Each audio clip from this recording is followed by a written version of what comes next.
Hello friend, नमस्ते।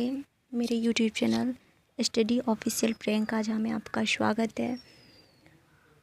और आज मैं एक नाटक लेके आई हूँ जो कि मोहन राकेश द्वारा रचित है, लहरों का राजहंस। इस नाटक का प्रकाशन वर्ष है, प्रथम प्रकाशन वर्ष 1963 है और संशोधित प्रकाशन वर्ष 1968 है। ये हमारे सिलेबस एमए के सिलेबस में 4th सेमेस्टर में है और बीए में भी है। अब इसके मुख्य पात्र के बारे में आपको मैं बता देती हूँ। तो इसके मुख्य पात्र कौन कौन से हैं। तो इसके नायक जो है वो नंद है और उसकी पत्नी सुंदरी है। श्वेतांग श्यामांग 2 कर्मचारी है। गृह अधिकारी शशांक। बुद्ध का सौतेला भाई नंद है। नंद का एक मित्र मैत्र है। दासी निहारिका है।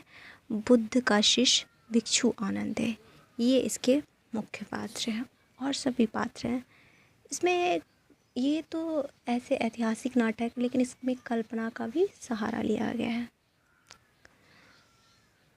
ये नाटक 3 अंकों में विभाजित है। प्रथम अंक में कपिलवस्तु राजकुमार नंद के भवन में सुंदरी का कक्ष दिखाया जाता है, रात उतरने का समय। दूसरे अंक में वही कक्ष प्रत्यूष से कुछ पहले।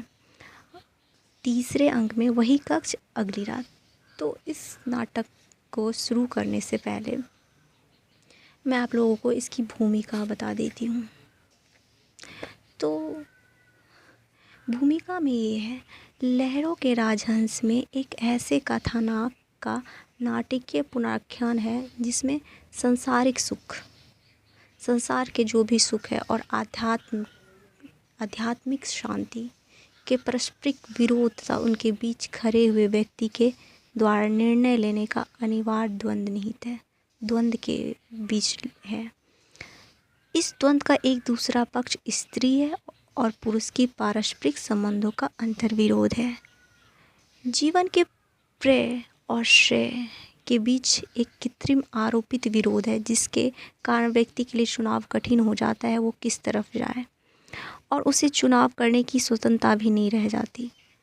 चुनाव की यातना ही उस नाटक का कथाबीज और उसका केंद्र बिंदु है। धर्म भावना से प्रेरित इस कथानक में उलझे हुए ऐसी ही अनेक प्रश्न का इस कृति में नए भावबोध के परिवेश में परीक्षण किया गया है। सुंदरी जो नंद की पत्नी है, जो कि बहुत सुंदर है, सुंदरी के रूप बस में बंधे हुए अनिश्चित, अस्थिर और संशय मन वाले नंद की यही स्थिति होनी थी कि नाटक का अंत होते होते उसके हाथ में भिक्षा पात्र होता है, जो कि अपने पत्नी सुंदरी से वो काफ़ी अट्रैक्ट थे, उसके रूप में मोहित थे। लेकिन फिर भी ऐसा क्या हुआ जो उसने गौतम बुद्ध से दीक्षा ले लिया, उसके भिक्षा पात्र आ गए हाथ में, और धर्म दीक्षा में उसके केस काट दिए जाते हैं और उसके बाल भी मुड़वा दिए जाते हैं। लहरों पे डोलने वाले राजहंस के समान ही नंद का मन चंचल है, कभी उधर भटकता है कभी उधर। वो ना तो सुंदरी के रूप पास से ही मुक्त हो पा रहा है और ना ही सच्चे और निर्विकार मन से भगवान बुद्ध की ही शरण में जा पा रहा है। अश्वघोष के प्रसिद्ध महाकाव्य सौंदर्य नंद में, जो इस नाटक की कथा का आधार है, नंद के इस दुविधाग्रस्त मन का बड़ा ही सुंदर काव्य चित्र प्रस्तुत किया गया है, जो कि यहाँ पे दिया गया है। इसका मैं हिंदी बता देती हूँ। बुद्ध का गौरव जो हर तरफ फैला हुआ था, जिस वजह से वो आकर्षित हो रहा था, नंद खींच रहा था उसकी तरफ, अध्यात्म की तरफ। और दूसरी ओर उसकी पत्नी का अनुराग, वो भी उसको खींच रहा था। इस दुविधा में उसे ना तो जाते बन रहा था ना रुकते बन रहा था।